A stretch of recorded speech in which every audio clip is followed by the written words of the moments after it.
Greetings all. Welcome back to another Tuesday Talk.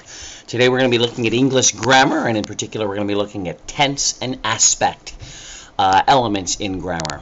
Tense is quite an interesting thing in the English grammar, especially for those who have grown up learning about tense in grammar school. You probably say, oh, we have 6 tenses or 12 tenses, when in fact we don't have as many. So we're going to look a little bit about tense and aspect. We'll also look about the meanings and the uses of tense in classrooms, and more importantly, some of the problems that students, second language learners, are going to encounter, and what we as teachers can do to help circumvent that. So, a little bit of groundwork first of all. Let's take a look at the English verb system here. We have things that are called tenses, and we have things that are called aspects, which again in grammar school you probably were called tenses. There, your teacher probably called them those. English basically has 2 tenses, okay? It has a present tense and a past tense. Present tense being, for example, Tomoko and Tom eat rice for breakfast, right? That's one element here that you could look at, eat or walk or play, right? And then there's the past. Things like Tomoko rode her bike or Greta walked to the pier. Okay, those are things that are actually done to the verb that modify the time elements, okay? Anything else is stuff that we add to it. For example, future, will, we add to verbs, or be going to signify a future time. But the actual changing of verb is only done in the present and in the past.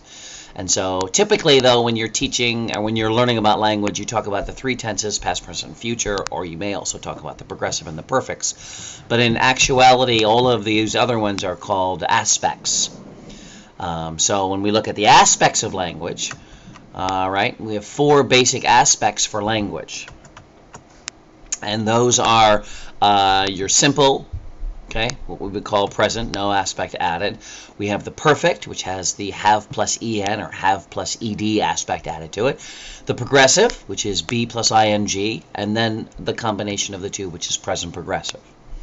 Later on, we'll also talk about voice, which is something a little different. But for now, we have these 4 aspects and these 3, quote-unquote, 3 tenses, which gives us a total of 12 different variations for verb construction, for verb time related elements. Again, when I was learning, it was always, oh, there are 12 tenses. No, there aren't actually. There are only 3, and then there are 4 aspects, and when they're combined, you get a total of 12. This is typically what you look at when you're looking at a system here with these 12 aspects. You've got present, eat, and eats, play, and plays. You've got past tense, you've got ate, okay, and that's the irregular form now, right, or the older form, and you've got played, okay, that's adding the ed. You've got things like future for eat, it would be will eat, will play. Again, the main part of the verb has not been changed, but we add an element called will or be going to and changes it to future, okay? We also have the perfect sense here. We have eaten, en or ed, right? You'll see here's the general rule, have plus en or have plus ed. And here it's played out. With eat, for example, we use the old system, which is have plus en. Oh yeah, I gotta do that. Have plus en or have plus ed if it's the newer system. And if you're interested in learning about the older system and the newer system, go take a course on the history of English, and you'll learn a little bit about that. For the past, it would be had eaten, had played, and future will be will have eaten, will have played. And so we're adding on these elements as we go along in order to create these different aspects within the different tenses. Progressive. I am eating, is eat, he is eating, they are eating, is am are, right? Because we're using be, here's again our general rule, be plus ing. And so we have be and then ing. Please note that when you create these constructions, really what you're doing is you're adding this one element and then appending the second half onto the next part of the verb. When I say part of the verb, I'm looking at the verb construction here as having multiple words. So, for example, will have played. There are 3 parts here that we're looking at. Because we're looking at 3 parts, when you include the word have as the perfect, you put in the next segment onto the next part of the verb, or in this case, the main verb. Okay, so in the past tense for the progressive, it's was or were plus ing. In the future, it'll be will be plus ing. Okay. Perfect progressive, we are now combining a perfect concept, a perfect aspect with a progressive aspect, putting that together to create, again, another aspect of this. Have been eating. So here we have, and the thing that gets connected to it, of course, goes to here, right? en. And then the next part is be, or been, right? That gets connected to the ing. Okay? So you see how all these pieces are connected. Have plus en, right? Be plus ing. See how they work. Have been eating. Has been playing. Okay, in the past tense, it's going to be had been eating, had been playing. Where is time, by the way? Will have been eating, will have been playing. Where is time? Time is generally in the first part of the construction. Am is now, was is in the past, will is in the future, right? And then we have ing, which means that it's in progress. Or we have, which means that it's a completed process, right? Okay, and so that's the whole system in a nutshell. That's the mainstay as far as grammar verb structures that you're going to have to get into your students' cranium so that they can understand it and use it when they're learning the verb structures. Now, obviously, as you look at all these, some of these are more popular than others. In other words, they're used more often than others. And so you want to be looking at which ones are used more often and focus on those. You want to also find out which ones do your students have in their language. Because if they have them, it's going to be easier for them to learn. Yay! Okay, so you want to look for that as well. Find out which ones are more popular or more understandable in their language. They may not have this type of construction at all in their language, and so therefore it's going to be more difficult for them to understand.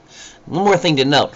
Just because we don't have a particular component in a language doesn't mean that we can't speak in that time frame or in that aspect. So, for example, English specifically doesn't have a future tense, okay, like Spanish does.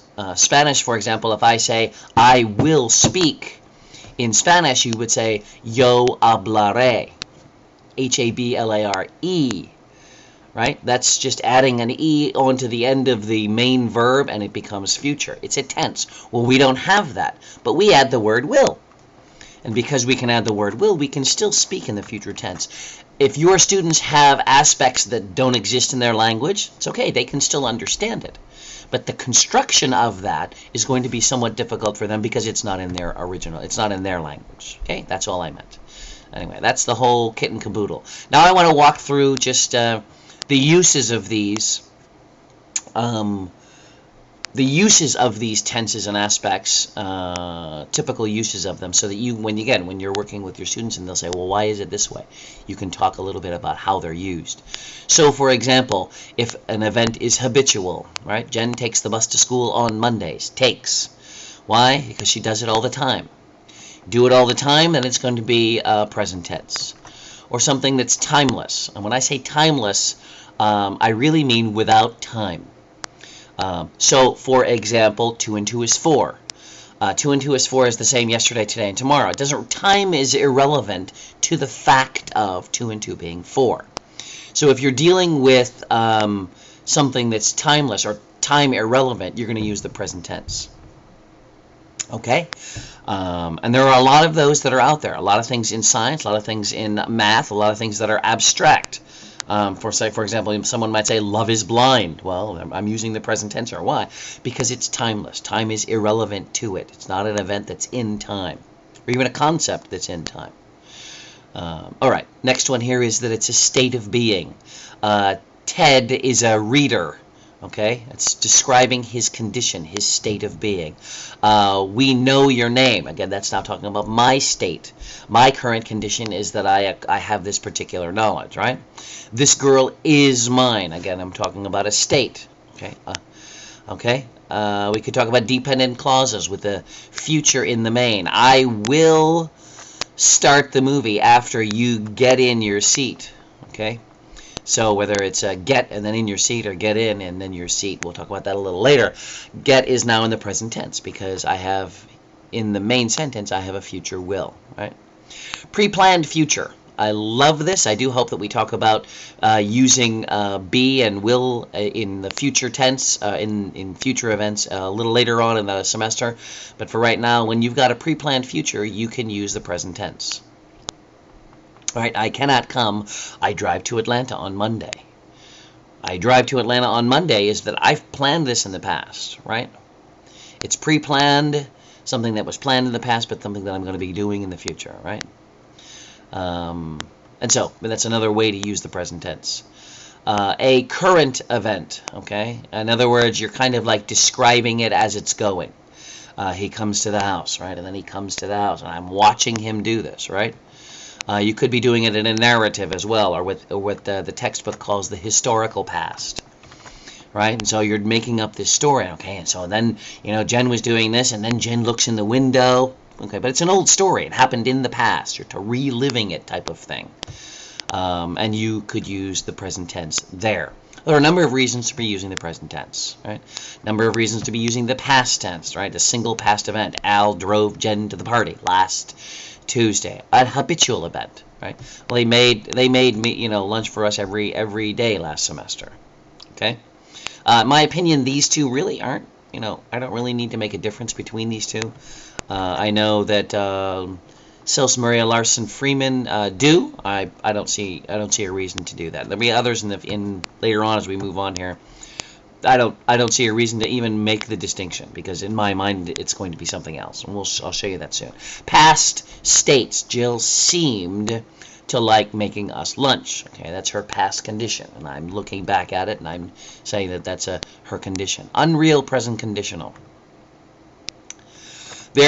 I'm just going to take a quick drive off here. We're talking about conditionals. There are basically three kinds of conditionals. There's the real present, there's the unreal present, and there's the unreal past. And hopefully we'll look at these a little bit later, but when you're teaching students about the conditional, right, basically you want to say, look, there's only three of them, and you want to walk through each of them and the constructions for them, and it makes it a lot easier if you look at conditionals that way. Using the simple past is going to be used in the unreal present conditional, right? If she made lunches for you, you could save money. The implication here is that she doesn't make lunches for you, okay? And so that's why you're going to be using the past here, right? I'm sorry. You're going to be using the past here, and then in the main clause you're going to be using could, right? But in this construction you will use the past. And then the textbook talks about social distance or politeness. In English, at least from my own experience, it's not really social distance that wants to be created, as in other cultures. In our language, at least I don't get that impression that we're trying to create social distance. Now, maybe some people are, but I haven't. But out of politeness, we will try to use language that is more polite, and it also uses the past tense. So, for example, did you want something else? Okay, right? Maybe I would probably not say, did you want something else? I may say, can I get you something else? But there are phrases in English where we can show more distance, to show more politeness, so to create a greater gap between me and whoever it is that I'm talking with. Other languages, it's much more distinct and much more often used for that particular purpose. But they mentioned it in the textbook that I've been reviewing here, and so I wanted to mention it. I don't see it nearly as much in English as I do, say, in Korean or Japanese or Spanish, the ability to create that distance just by using a particular tense or a person. All right, the simple future, a single future event, a single habitual future event. These, again, I don't see any difference. Really, we can just call this the same thing. It's a single future event. Sam will come to the party later in the evening. Laverne will walk to school every day this year. Well, yes, that's a habitual event, but it really doesn't change from just the single one as well. So I really don't see a condition here. Real present conditional. If you study, comma, you will pass. Okay, so the last one we were looking at was the unreal present. This is the real present. When I say real present, I mean it's actually possible. It's a real possibility. If you study, you will pass, right? This one that we looked at before, which was unreal, it's unreal because you won't do this, right? If she made you lunches, the implication is she won't, okay? Which is why we go this in the past. If she made you in the past, right? This one here for future events is that it's possible. It's a possibility. And then, of course, an ending in future event. An event that may have started in the past, but it's going to slide into the future. For example, Ted will work on that project until he falls asleep. Now, the implication here is that he started earlier, but it's not going to end until some future event. Okay? So that's that one. Here we are looking now at aspects. We've gone through past, present, and future tenses. And I say tenses in quotes there because, again, future isn't really a tense. But when we teach it, generally we look at it that way. Oh, by the way, another aside, when you're teaching second language learners about these quote-unquote tenses, call them tenses. They don't need to know the distinction between aspect, okay, and tense, just like you did when you were in grammar school. You didn't care. You called them tenses. Only the grammarians and the linguists want to make a distinction. And there is a distinction in reality, but students don't need to really know that in order to understand and grasp and use, and then move on to the more important things like content, not linguistics. All right, back to this current aspect, which is the perfect aspect. Please note that the core meaning of a perfect here is that it begins in the prior. Okay, it's in something that began in the past and is hopefully completed, right? Some uses for it. In present tense, we begin something that began in the past and somehow is finished. Sometime in there, it completed, right? I've already finished my homework, period. It means it began in the past or it finished in the past at some point, right? I have seen the movie, right? Sometime in the past until now, sometime within those two time frames, the seeing of the movie has been completed, right? Or you could say it's something that began in the past and has continued and will possibly continue, right? And it's generally a stative thing here. It's not an active element. So, for example, Ted has lived in Texas for 20 years. They began living there 20 years ago, and he's living there all up until now, and the likelihood is that it's going to continue, right? He's not planning on going somewhere else. Past uses of perfect. Again, it begins in the past and it ends in the past. I had fallen asleep in the past before you arrived in the past. So I've got two times here in the past. My first one, falling asleep, happens before yours. So I got two times here. Okay. Unreal past conditional. Okay, and this is something that's unreal in the past. If Jim had studied, okay, and there's your aspect there, he would not have failed. Actually, there's another one there. Would not have failed. Oh, that's present. My bad. So we see the aspect here used in the unreal conditional. And then future. Okay? We finish prior to a future event. So we've got two events, and they're both in the future. Actually, one could be now. And in the future, and it's going to finish before that future event. By the time the class bell rang, by this time in future, okay, something will be completed. So from now until this future event, something is going to happen, right? By the time the class bell rang, I will have completed my comprehensive exams. Well, this is not right. This should be rings. By the time the class bell rings, I will have completed my comprehensive exams. So these are the five or so ways that aspect is used. And so when students are asking, well, why do you use it this way? Why do you do it this way? You're talking about multiple time events or one time event in the past, present, and in the future. Let's take a look at the beginnings here for the progressive aspect. Okay, and this is something that's in process, in progress. Okay, and that's basically the be plus ing system that we use, right? Be plus ing. There we go. And so that's what's going to be happening here. Not for something that's happening right now. For example, you are listening to this video. You are watching. Be plus ing. Here, the example here, the kids are eating their meal right now, right? They're eating their lunch right now. Okay, and that's now, right? Extended progressive. I don't see a real difference between these two, although I do understand that normally you would say, right now, is going to mean that it's actually happening. Well, I'm learning to play the piano. Am learning to play the piano. It's not that you're constantly doing it for 10 years, right? It's not that but you're in this process of doing something, but you have stops and starts as you go through. If you step back and you're looking at the whole picture, well, it's something that's in progress. Okay? And the difference there. You can see the difference. A temporary situation, I don't see this at all, to be honest.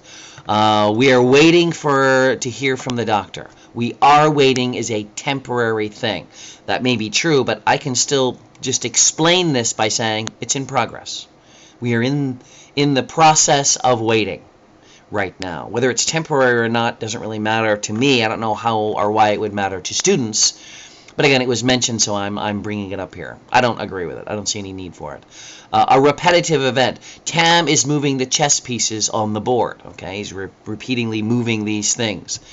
Or he is hammering, whatever. Again, I look at that and say, he's hammering nails into the wall. Okay, he is hammering. You just do one and then you got to do it again. You got a variety of things that you're doing there. Okay, I can see the repetitive idea, but normally we just step back and look at the whole process, right? He's hitting the balls. He's hitting the golf balls. Okay, well, he hits one and then he hits another. He's not hitting the golf balls in one continuous swing. No, there are stops and starts that go on here. So it's repetitive. But again, we would normally just step back and say the process as a whole is a progressive. Okay? They got a little different take on that, which I don't see as necessary. A pre-planned future event. Okay? I cannot go next week.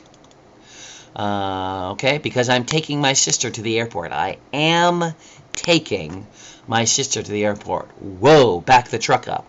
Here, am taking is not now. Here, it literally means future. I will take my sister to the airport. There are two ways that I can do future. One is with will, and one is with be going to. Okay? And so here, when you talk about a pre-planned event, planned in the past, do in future, you can use be going to. Okay, you can use the present progressive. Okay, it's not present, okay, and it's not progressive. It literally means future, right? But you're allowed to use that, and that's another way that you can use it. Now, typically when I teach progressive, I don't include this. I won't include this when I'm trying to teach progressive to second language learners. I will include this pre-planned, past, and future when I'm talking about future and trying to explain to them how to express future times in English. Right? So I'll talk about will or I'll, and I'll talk about be going to and the distinction between the two. I won't do it here, but again, mentioned here, so I'm going to be doing that. Emotional. Sometimes someone's very emotional and they can say, Jack is always telling you what to do. Is telling you, right? Well, he's not doing it constantly, right? Again, it's some type of a repetitive action. Okay, again, we're stepping back and looking at the thing as a whole. That's the way I would look at it. They've described it as emotional. And I can definitely see the emotional aspect of it, of someone who is constantly or habitually or often doing something and it's annoying or it's amazing, right? All right, change in progress. The patient is improving. His wounds are healing. Again, I look at this and I see no difference between that and this one or that and this one. I put them all together. I really would.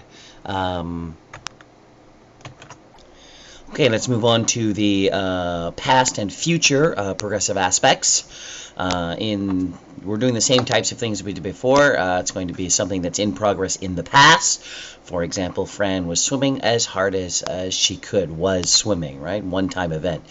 Or it's something that happened in the past during one event, and while that event was in progress, something else happened, right? I was eating pizza when the lights went out. Okay, you also have a repeated past events, which I've said before. These two are similar. Although I do understand what they're trying to get at. Jaden was talking all night long. It's not that he was continually talking, but he would talk and then stop, and there was that pause, right? Lastly, there's the social distance or politeness, all right? I was hoping I could talk with you. Being a little polite, it's actually not an event that's happening in the past. but sometimes you use that form in order to make a request, right? Lastly, for the progressive aspects, will be future. And with future, we have some type of event that will be in progress at some time in the future, right? Probably because another event is going on. Example, I will be making dinner when you arrive. Again, that's a future event that's actually happening sometime in the future when some other event occurs, right? And then a future action thought of being in progress. In other words, you have an imagination in your head that something will be happening, right? Jim will be working on this project for the next 3 years, okay? And that's this idea of, you don't know for sure, but you're just assuming that something like that is happening. Some of the tenses that we do use are more mental. They're not actually there, but it's how you perceive them or how they're being perceived when they're uttered, okay? Let's move on to the perfect aspects. Okay, and in the present tense, started in the past and it's in progress now. It's one possible scenario. David has been cooking in the kitchen for hours. Started in the past, it's moved on here into the future, and of course it may continue, we don't know, but it's something that started in the past up until now. Whenever I'm teaching it, it's from the past until now, or sometime in between. Could be an unfinished activity. Jill has been working on that painting for weeks. Okay, so that's 2 events that's going on here. So they were working on it, and it's still in progress, right? And it's still going to be going on possibly into the future again. It could be a state that changes over time, right? The children have been getting bigger. Started in the past, it's going on until now. It's a continual event, and it's going to continue on into the future, right? And finally, an evaluative comment on past activities, right? Diana has been stealing from the company. Okay, so I'm making an evaluation. Somebody has been doing this, right? She's been stealing from the company, from the past until now. A lot of these are just more mental, okay, in my opinion. If I'm going to be working with ESL students, I'm just going to say, from the past until now, okay? And it's an ongoing thing, right? And it's an ongoing thing. For present and future progressives, future perfect progressives, we have from the past to the past, and it's a continuing event. Again, Tom had been searching for his pet tiger. Okay, had been searching, so it's from the past until the past, but during that issue, it was in progress, right? Don't know that he finished. And then a past event that was in progress when some other event interrupted, right? He had been looking in the forest, okay? Had been looking. An event that started, and there was going to be an end, and the real reason the end happened is because he heard something, right? He heard someone scream. So again, we've got from the past to the past in something that's been in progress, and it was stopped because of something. Lastly, for perfect progressives, we have the future tense, and that's something that's an in-progress event that will be completed at some time in the future, or an in-progress event that will have some interruption during some time in the future, right? For example, Jimmy will have been studying piano for 15 years next week. Okay, so next week he will have been going through this process, and it will be completed next week, but it will probably continue. Okay? It will probably continue. That's another aspect for present perfect progressive. Some of these are more difficult to explain. It's probably going to be easier to explain if you have examples, and you can also use a grid, which I will show you later. Let's move on before we go to that to look at some lexical aspects of verbs. You can do some categorizing of verbs, as Larson Freeman and Self-Mercia have described in their text. We can look at them from more of a lexical point of view. For example, some verbs can be activities, or their accomplishments, or their achievements, or their states of being. And putting them into these categories, they begin to recognize a variety of things. For example, some involve time. For example, an activity or an achievement. Some do not. Okay, state of verbs. Generally, we're talking about a state of somebody. It's not a completed activity or something, right? Some can be stative and also something else. So, for example, in the text they have the example of, the meat weighs 10 pounds. Okay, well, that's just stative element of it, right? But I can also say he is weighing the tomatoes. Now it's an activity that's being done. So sometimes these can switch around because they have multiple meanings. The typical order of learning for ESL students is that they'll do the achievement things first. And whoops, they'll do the achievements first, and then the accomplishments, and then activities and statives are generally the last things that they learn. Just something for you to keep an eye on and try to find ways to use this to your advantage in your teaching. Lastly, from the text here, lexical aspects of verbs, the adverbs of tense and time. The use and combination of certain adverbs creates different ways of modifying the meaning of a verb, and it can create some difficulty trying to understand the nuances for English language learners. So just for example, we have some here. She just finished it. Has one meaning. She already finished it. Okay, has a different meaning. It's still finish, but we're playing with time here, right? Okay, she just finished, it means it was already done only very recently, right? She already finished, it means that it's a completed action and it's been a while. It's been a longer while. Okay, so just with these little adverbs, we change the time dimension that's going on. And another example, she hasn't finished it yet. Okay, so yet changes the dynamic of the sentence because of the implied, but she's going to, or she wants to, or she's planning to, because of that extra element that's involved. And it can become confusing for second language learners. These all have different nuances of meaning. It'll be difficult for students to understand and for teachers to explain. So again, you want to start thinking, what is it exactly that's being implied here? Or what can you as a reader infer from it? Problems with verbs, right, in that sense. Some other difficulties in tense aspect combinations. I don't know that I agree with all these, as you can see right here. For example, the first one, students may have difficulty with the present and the present progressive, right? Someone says to you, why are you wearing glasses? Okay, in other words, why are you wearing glasses now? Okay, as opposed to why wear glasses, which is more of a habit. I look at both of these sentences and I'm like, I don't know that I can agree. I can see at some point where you have a progressive that means now and a tenseless to mean a habit forming, okay, but I can also see here both of these sentences being said and say, it could be either one. The second one in particular I see this way, temporariness versus permanency, right? She's living with her parents. It's a temporary thing. Or she lives with her parents, which is more of a permanent thing. And I'm like, really? I don't hear that difference. I hear that both of them are, the current condition. One is a stative and one is an ongoing process. I don't hear a temporariness in either one of those. So, I don't get this. Another would be activity versus a state. Right? And this I can understand. He thinks this is funny. Okay? He thinks that's his current condition. Right? I could say that's what he believes. Okay? It's the truth. This is what he believes. Whereas he is thinking about is a process. Okay? Maybe you could say it's an activity.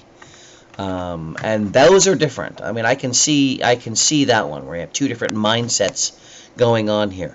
One, I'm stating that it's an activity, there's a processing going on in his head, so he's thinking, or another where he thinks it's funny, he's already made the decision that it's funny.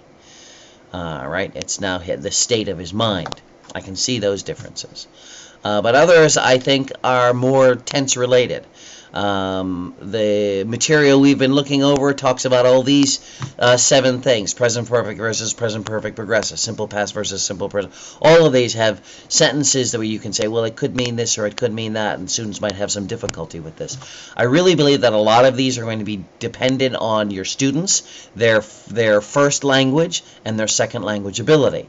So even though I see these here and I don't know that they would necessarily be difficult, it's going to depend on your students. So I'm just going to run over those rather quickly. Let me point out a couple other things that I would recommend you do when you're teaching the tenses and the aspects to your second language learners, one of the things that I would recommend you do is that you teach this little sequence right here. And let them know that these are the two major sequences that they're going to need to master in order to understand the majority of the tenses in English. We have the be plus ing, and we have the have plus ed, right? Examples. Terry was going to see me this week, and Jethro has not finished his work. Okay, and these two groups are generally, they work separate or together, but when they go in pairs, that first word is the first word in the group, and then the second segment goes on to the second part of the verb. Okay, when I say second part of the verb, I mean, I'm looking at the auxiliary and the main verb as all being one big verb type unit, all those little parts. But if you're going to be adding in have plus ed or be plus ing, it's always one after the next. And you can see the good example right here, where we have goes with en and be goes with ing. And so one's going right after the other so that they can learn that process. I'd definitely be teaching this to your students who have a mind to understand them. Okay, if you're dealing with young folk and they can't grapple with this yet, well then, you don't teach this to them. But for kids who can understand this and they can make the connection, it's definitely to their advantage. This is a chart that I prefer using, mainly because it's the standard chart, but the pictures here, and these are all from the Azar book. So I would recommend that you take a look at Azar's book. It's just wonderful. Simple past, present, and future. You'll notice I didn't put any mark here because the present can mean now, but it's generally timeless in meaning, as I've talked about earlier. So, but I'll put these on the board to my students. Let them see these things, and that way they can begin to picture what's going on. This vertical line, of course, is now, the immediacy of right now, right? I was going to the park. This is an event that happened in the past and, completed in the past. I was going to the park. It may be that it was an event that happened in the middle here, right here, that stopped whatever was going on. I was going to the park when I saw you, right? That's this thing right here, I saw you. So there's a time break that could have possibly happened. Present progressive, I was going to the park, and that's something that happened in the past and it was going on until right now, or I am going to the park, and then it's going to probably continue into the future. That's what the dotted line stands for. It's going to probably continue into the future. I will be going to the park. In other words, I'm going to start sometime here in the past, and it's going to go possibly beyond whatever, and so that's what that is. And then you've got the perfect tenses. Okay, I had gone to the park. From the past to the past, right? I had gone to the park. I had gone to the park before the movie. So I'm two past events. I have gone to the park is sometime in the past until now, right? I had seen that movie. I have lived here, right? I have seen that movie. From the past until now. That's why we're touching now here. Whereas this one, we're not touching now. It's from the past to the past. And this one, future perfect, is from the future to the future, right? I will have gone to the park tomorrow by 12. Okay, by 12, 2 times. The last one here is going to be from the past to the past and will probably continue. I had been going to the park for 15 years when I met your mother, for example, right? So from the past to the past and probably continue, ... Present perfect progressive. I've been going to the park. I have been going to the park for the last 10 years. From the past till now and going to continue, ... right? Future perfect. Now, these are all nice little picture where I can show everybody not only through an example, but also through the actual graphs here that are being used. And I would definitely recommend that you look through those and pick up Azar's book when you're going to be going into more of the grammar elements. And that's all for this particular lesson. If you do have any questions, please let me know. I'll be glad to talk with you. If not, you guys